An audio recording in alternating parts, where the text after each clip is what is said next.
Bonjour Adja, bonjour à tous les auditeurs de Salam Sénégal.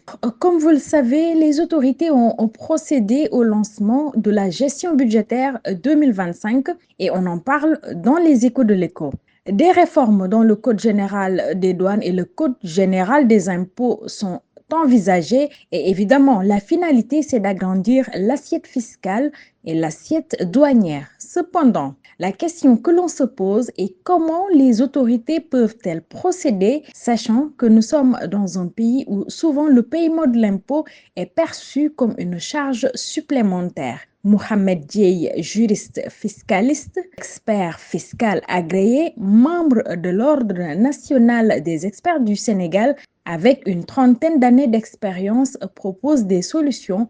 Nous l'écoutons. Je pense que la loi devrait aller plus loin. Pourquoi pas ne pas appréhender les rémunérations perçues par les intervenants, des professeurs par exemple de médecine, dans les établissements publics? Très souvent, on vous dit, bon, tel professeur, vous voulez un rendez-vous? On vous dit oui, si c'est l'hôpital ou la structure de santé, c'est 10 000 francs ou je sais pas, 6 000 francs. Mais par contre, si vous voulez un rendez-vous avec le professeur, c'est 25 000 francs. Ça m'a posé toujours un problème. On facture 25 000 francs et on ne déclare rien. Ça peut être par ignorance, mais aussi ignorance soit de la personne qui reçoit ça et également des structures hospitalières. On devrait trouver un moyen, quand on leur explique que, écoutez, sur les rémunérations que vous percevez, vous devez payer quelque chose comme les salariés. Je suis sûr et certain qu'ils vont accepter. Moi, ma proposition, c'est d'étendre cette retenue de 10% à ces prestataires, ça peut être des professeurs ou d'autres catégories d'intervenants qui interviennent dans le secteur public. Maintenant, il faudra aménager les modalités de perception d'une retenue de 10%, de la même manière que les prestataires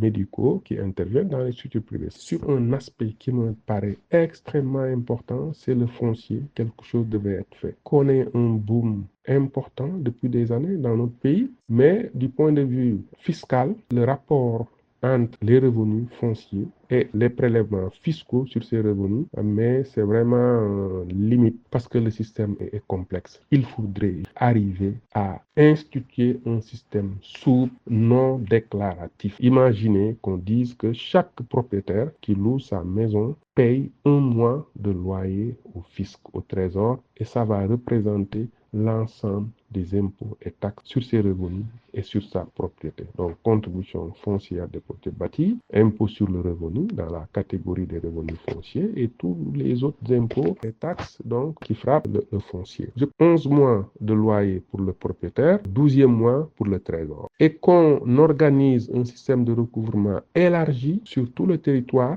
mais je pense qu'il y aurait une augmentation sensible des recettes fiscales. Il faut réadapter notre système fiscal en le simplifiant davantage, parce que plus c'est simple, plus c'est perceptible par le contribuable, plus il sera enclin à payer, à avoir une perception moins négative de l'impôt. Une très large concertation devrait avoir lieu. Voilà, Adja. Donc, la solution pour réussir ce pari, c'est de simplifier le paiement de l'impôt pour une meilleure appropriation des Sénégalais. C'était tout pour aujourd'hui. Les échos de l'écho revient la semaine prochaine.